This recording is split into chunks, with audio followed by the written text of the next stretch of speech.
বৃন্দ, ভালো আছো নিশ্চয়ই। তো তোমাদের সুস্থতা আমার একান্ত কাম্য। তো শুরু করছি বরাবরের মতোই আজকের ক্লাস। আচ্ছা, আমরা পড়তেছিলাম কত অধ্যায় থেকে বলো দেখি। আমরা পড়ছিলাম 13 অধ্যায়, তাই না? ত্রয়োদশ অধ্যায় জীবের পরিবেশ থেকে যে অংশটুকু আমরা পড়েছিলাম সেটা হচ্ছে বাস্তুতন্ত্র কি, বাস্তুতন্ত্রের যে উপাদান রয়েছে সে উপাদান সম্পর্কে আমরা পড়েছিলাম। মনে আছে কি বাস্তুতন্ত্রের উপাদানগুলো কি কি? তারপরে একটু বলে দিচ্ছি যে বাস্তুতন্ত্রের উপাদানগুলোর মধ্যে রয়েছে জড় উপাদান, ভৌত উপাদান এবং জীব উপাদান। তো জড় উপাদান যেটা রয়েছে সেটাকে আবার দুভাগে ভাগ করেছিলাম, অজৈব বস্তু এবং জৈব বস্তু। আর জীব উপাদান যে অংশটুকু রয়েছে সেখানে আবার তিনটি ভাগ ছিল, উৎপাদক, খাদক এবং বিয়োজক। তো খাদকের মধ্যে আবার তৃণভোজী রয়েছে, মাংসাশী রয়েছে, তৃতীয় স্তরের খাদক এবং সর্বোচ্চ খাদক। এই অংশটুকু নিয়ে আমাদের আলোচনা হয়েছিল এবং হোমওয়ার্ক ছিল কি? হোমওয়ার্ক ছিল একটি পুকুরের বাস্তু সংস্থান। তোমরা বাসায় পড়েছো নিশ্চয়ই। আচ্ছা, আজকের যে আলোচনার বিষয় যে অংশটুকু নিয়ে আলোচনা করব সেটা হচ্ছে খাদ্য শিকল বা খাদ্য শৃঙ্খল বা ফুড চেইন। ঠিক আছে? তো আমরা পড়েছিলাম উৎপাদক। উৎপাদক হচ্ছে সবচেয়ে গুরুত্বপূর্ণ বাস্তুতন্ত্রের জীব উপাদানগুলোর মধ্যে সবার প্রথমে কাজে নামে কে? উৎপাদক। তাহলে এই উৎপাদকের সংজ্ঞাটা আমরা আবার একটু শুনে নিই যে উৎপাদক কাকে বলে। উৎপাদক হচ্ছে সালোক সংশ্লেষণকারী বিভিন্ন প্রকার শৈবাল ও অগভীর পানির উদ্ভিদ। তারা কি করবে? পানিতে ভাসমান যে ক্ষুদ্র ক্ষুদ্র জীব আছে সেগুলোকে বলা হয় প্ল্যাঙ্কটন, ফাইটোপ্ল্যাঙ্কটন বা উদ্ভিদ প্ল্যাঙ্কটন।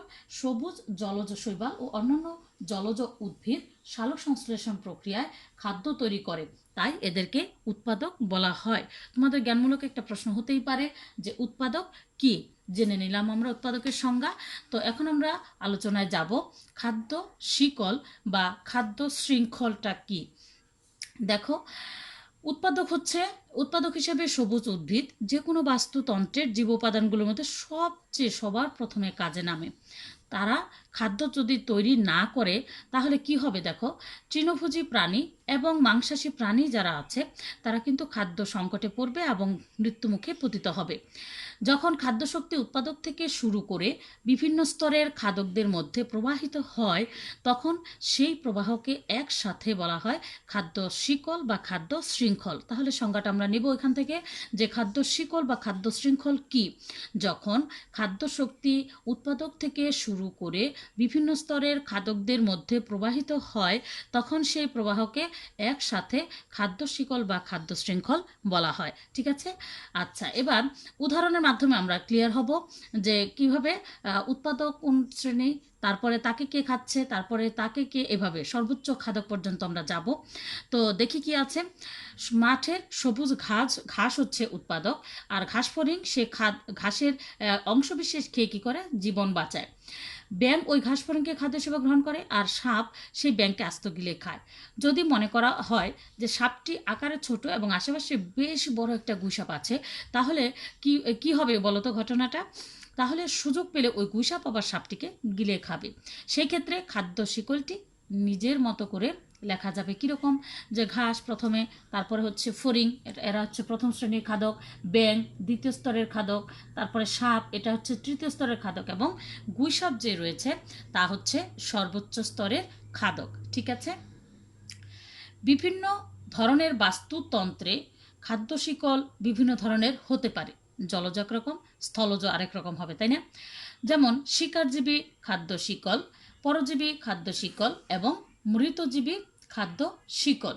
দেখো, তাহলে আমরা বলতেই পারি খাদ্য শিকল বা খাদ্য জাল বা ফুড ওয়েব যে রয়েছে তারও আবার ভাগ রয়েছে। একটা হচ্ছে শিকারজীবী খাদ্য শিকল, 2 হচ্ছে পরজীবী খাদ্য শিকল, 3 হচ্ছে মৃতজীবী খাদ্য শিকল। এবার শিকারজীবী খাদ্য শিকলটা কাকে বলে? যারা শিকার ধরবে না, যে খাদ্য শিকলে প্রথম স্তরের খাদক আকারে সবচেয়ে ছোট থাকে এবং পর্যায়ক্রমে উপরের খাদকেরা নিচের স্তরের খাদকগুলোকে শিকার করে খায়, সেরূপ খাদ্য শিকলকে বলা হয় শিকারজীবী খাদ্য শিকল। ঠিক আছে?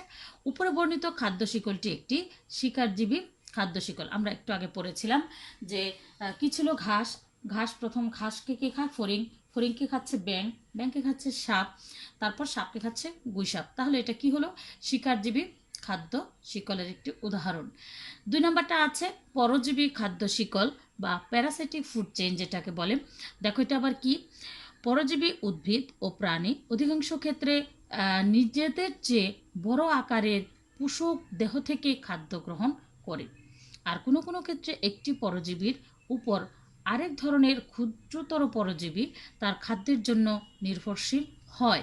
এক্ষেত্রে খাদ্য শিকলের প্রথম ধাপে সব সময় সবুজ উদ্ভিদ নাও থাকতে পারে, সেক্ষেত্রে শিকলটি কি অসম্পূর্ণ থাকে। যেমন মানুষ, খেয়াল করো, মানুষ মানুষকে কি মশা কামড় দেয় না? দিচ্ছে। তারপরে মশা যে কামড় দেয় তারপরে দেখো কি হয়, ভাইরাস দিচ্ছে ভিতরে, ডেঙ্গু ভাইরাস। তো উল্লেখ্য, এখানে মানবদেহে রক্ত শোষণকারী স্ট্রি এডিস মশা নিজেই সেই রক্ত থেকে পুষ্টি লাভ করে না, কিন্তু তার গর্ভস্থ ডিমগুলো বিকাশে কাজে লাগায়। ঠিক আছে, এই হলো তোমার পরজীবী খাদ্য শিকল। তারপরে আমরা যে অংশটা আলোচনা করি সেটা হচ্ছে মৃতজীবী খাদ্য শিকল। মৃতজীবীটা কি? স্যাপ্রোফাইটিক ফুড চেনটা হচ্ছে, দেখো, জীবের মৃতদেহ থেকে শুরু হয়ে যদি কোনো খাদ্য শৃঙ্খল একাধিক খাদ্যস্তরে বিন্যস্ত হয়, তবে সেরূপ শিকলকে বলা হয় মৃতজীবী খাদ্য শিকল। দেখো, মৃতদেহ কি হয়, পচে যায়, তাই না? সেখান থেকে ছত্রাক, তারপরে হচ্ছে ছত্রাকে আবার কেঁচো খাদ্য গ্রহণ করছে। বলা বাহুল্য, এই খাদ্য শিকলগুলো অসম্পূর্ণ এবং এই ধরনের শিকল বাস্তুতন্ত্রের যাবতীয় মিথস্ক্রিয়া বা আন্তঃসম্পর্কের অংশমাত্র তৈরি করে। তারপরে কি আছে দেখো, পরজীবী ও মৃতজীবী খাদ্য শিকল সব সময় অসম্পূর্ণ থাকে। খেয়াল রাখবে কিন্তু, কি বললাম কথাটা, পরজীবী এবং মৃতজীবী যে খাদ্য শিকলটা রয়েছে এটা সবসময় কি থাকে, অসম্পূর্ণ থাকে। কারণ এখানে কোনো উৎপাদক নেই, আমরা দেখতে পাচ্ছি না এখানে কোনো উৎপাদক, এজন্য এটা অসম্পূর্ণ। এই উভয় প্রকার খাদ্য শিকল তাদের কার্যকারিতা বজায় রাখার জন্য শিকারজীবী খাদ্য শিকলের প্রথম এক বা একাধিক স্তরের উপর নির্ভরশীল। সুতরাং তাহলে কি দাঁড়ালো ঘটনা, বাস্তুতন্ত্রের খাদ্য শিকল উৎপাদক সবুজ উদ্ভিদের সালোক সংশ্লেষণের প্রক্রিয়ার কার্যকারিতার উপর প্রতিষ্ঠিত। তাহলে আমরা দেখলাম এখানে 3 ধরনের খাদ্য শিকল আমরা পড়লাম। প্রথমটা হচ্ছে, দেখো কি, প্রথমটা হচ্ছে শিকারজীবী খাদ্য শিকল, দুই নম্বরটা হচ্ছে পরজীবী খাদ্য শিকল এবং 3 নম্বরটা হচ্ছে মৃতজীবী খাদ্য শিকল। তো এই 3 ধরনের খাদ্য শিকলের মধ্যে অসম্পূর্ণ কোনটা, পরজীবী এবং মৃতজীবী যে খাদ্য শিকল রয়েছে সেটা সবসময় অসম্পূর্ণ থাকে, কারণ হচ্ছে যে এখানে উৎপাদক শ্রেণীটা নেই। এই হলো মোটামুটি আমার খাদ্য শিকল বা খাদ্য শৃঙ্খল বা ওয়েব ফুড চেইন যেটা আছে সেটার আলোচনা। এবার আমি আলোচনা করব ফুড ওয়েব বা খাদ্য জাল কি।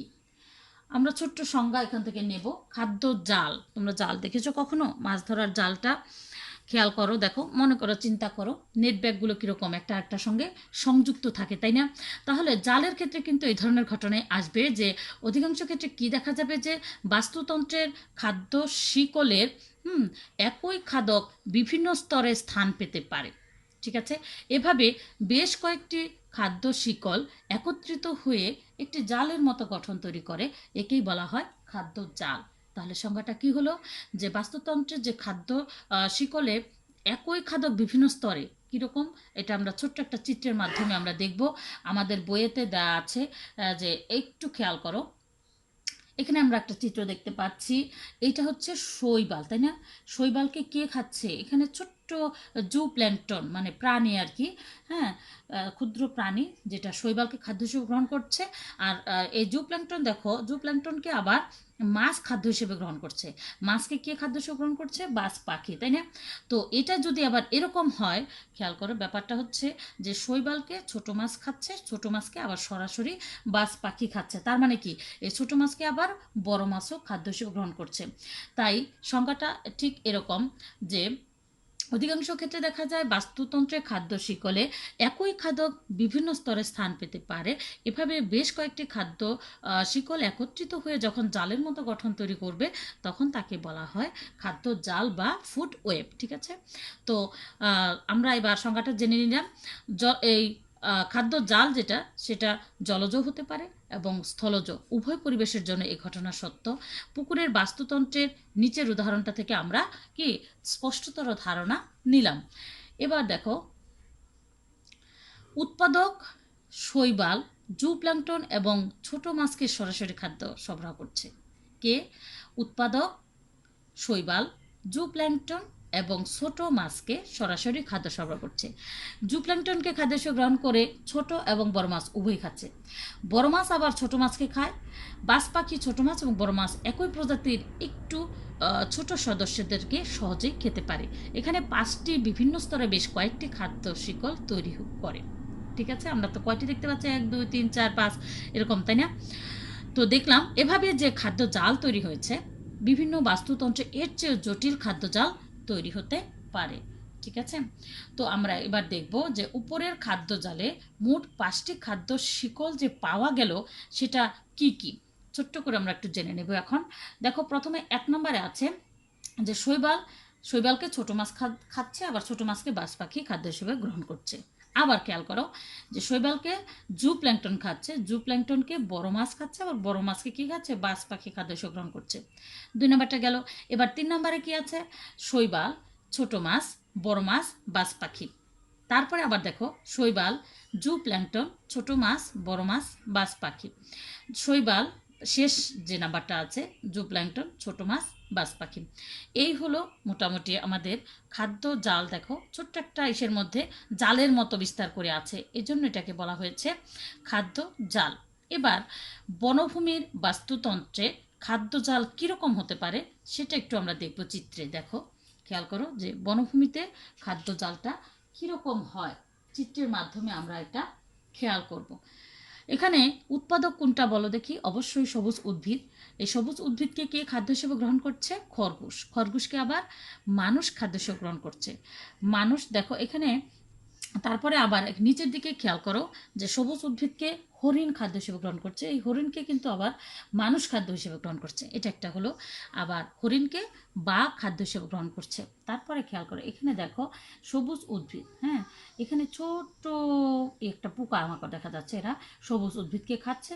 তারপর সবুজ এই পোকাটাকে ব্যাঙ খাচ্ছে, ব্যাঙটাকে আবার সাপ খাচ্ছে, সাপটাকে ময়ূর আবার খাদ্য হিসেবে গ্রহণ করছে। তো এই হলো একটা বনভূমির খাদ্য জালের চিহ্নিত চিত্র। ঠিক আছে, কি বললাম, আমরা বনভূমির একটি খাদ্য জালের চিহ্নিত চিত্র দেখতে পেলাম। তো আগামী ক্লাসে আমরা যে বিষয়টি নিয়ে আলোচনা করব সেটা তোমরা একটু বাসায় পড়ে ফেলবে, যে বাস্তুতন্ত্রের পুষ্টি প্রবাহ, বাস্তুতন্ত্রের শক্তি প্রবাহ, এটা একটু বাসায় রিডিং পড়বে।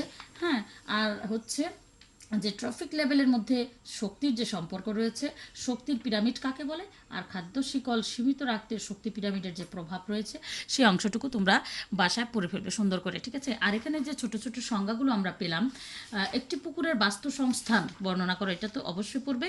তারপর হচ্ছে খাদ্য শিকল বা খাদ্য শৃঙ্খল কি, হ্যাঁ, তারপর হচ্ছে খাদ্য জাল বা ফুড ওয়েব কি, আর খাদ্য জালের যে 5টি খাদ্য শিকল পাওয়া যায় এগুলো পড়বে। আর হচ্ছে বিভিন্ন ধরনের খাদ্য শিকল যেটা রয়েছে, শিকারজীবী, পরজীবী এবং মৃতজীবী যে খাদ্য শিকল রয়েছে সেটা একটু বাসায় সুন্দর করে পড়ে ফেলবে।